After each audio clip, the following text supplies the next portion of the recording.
सदस्य श्री चंद्रशेखर जी।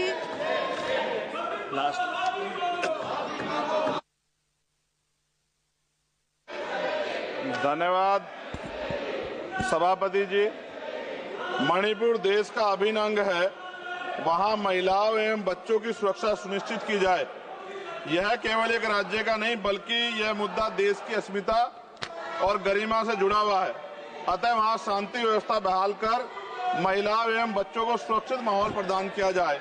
मणिपुर की घटना की वजह से अंतर्राष्ट्रीय स्तर पर देश की छवि खराब हुई है। मुझे ऐसा लगता है ये तभी होता है जब सरकार को कुर्सी से ज्यादा प्यार होता है और जनता के हित से कम प्यार होता है। न्यूनतम समर्थन मूल्य किसानों को मिले, बिजली के बिल माफ हो, किसानों का कर्ज माफ हो। सरकार को समझना होगा कि किसान मजबूत होगा तभी देश की अर्थव्यवस्था मजबूत होगी। खाद पर सब्सिडी बढ़ाई जाए, यूरिया नहीं मिल रहा है, खाद का वितरण पारदर्शिता लाई जाए। यदि समय रहते सरकार ने संज्ञान नहीं लिया तो वो दिन दूर नहीं कि देश में खाद्य संकट हो जाएगा। महोदया, गया में महाबोध विहार प्रकरण जो है, वहां से बुद्ध समाज में चिंता है और आक्रोश भी है। सरकार उसका हल करे, बौद्धिस्टों को उनका हक दे, जैन समाज की भावना का भी सम्मान रखे और ईसाइयों में भी हमले बंद हो और बहुजन महापुरुषों के विचारों को कार्य और पाठ्यक्रम में शामिल किया जाए। आज SC/ST पे एट्रोसिटी बढ़ रही है, जातिगत भेदभाव की वजह से बारातें रोकी जा रही हैं। अभी हाल ही की घटनाओं में कई ऐसी घटनाएं हुई हैं उत्तर प्रदेश में जहां जातिगत अपमान हुआ है। नगीना लोकसभा क्षेत्र में किसानों की मुख्य आय का साधन गन्ना उत्पादन है, लेकिन न गन्ने का मूल्य में वृद्धि हुई है और न ही मिल द्वारा समय पे भुगतान किया जा रहा है। गन्ना किसान मजबूत होगा तभी ग्रामीण अर्थव्यवस्था मजबूत होगी।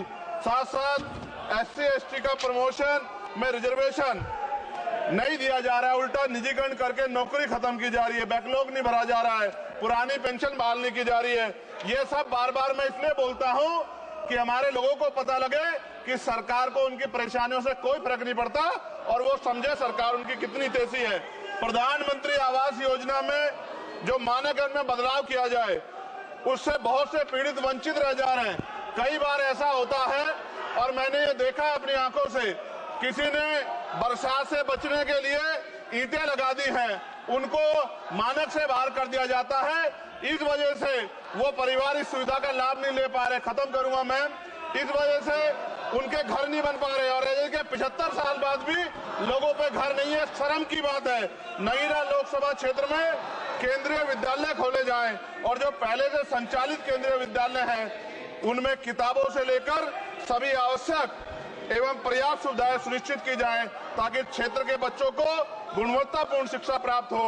और अंत में मैं खत्म करते हुए कहना चाहता हूं, अभी ईद का त्योहार आ रहा है, हम भी ये देखेंगे और देश भी ये देखेगा कि सरकार उनको कितनी मदद करा के उस आयोजन को, उस त्योहार को मनवाने में मदद करेगी, जैसे अन्य धर्मों को लगातार मदद कर रही है, क्योंकि भारत एक धर्मनिरपेक्ष राष्ट्र है। मोदी जी खत्म कर रहा हूँ, खत्म करिए तो आवाज का हाल देख लो आप क्या करिए, कंप्लीट करिए प्लीज। भारत एक धर्मनिरपेक्ष राष्ट्र है, लेकिन मैं ऐसा समझता हूँ जिनकी सरकार है उन्हीं की बात होगी।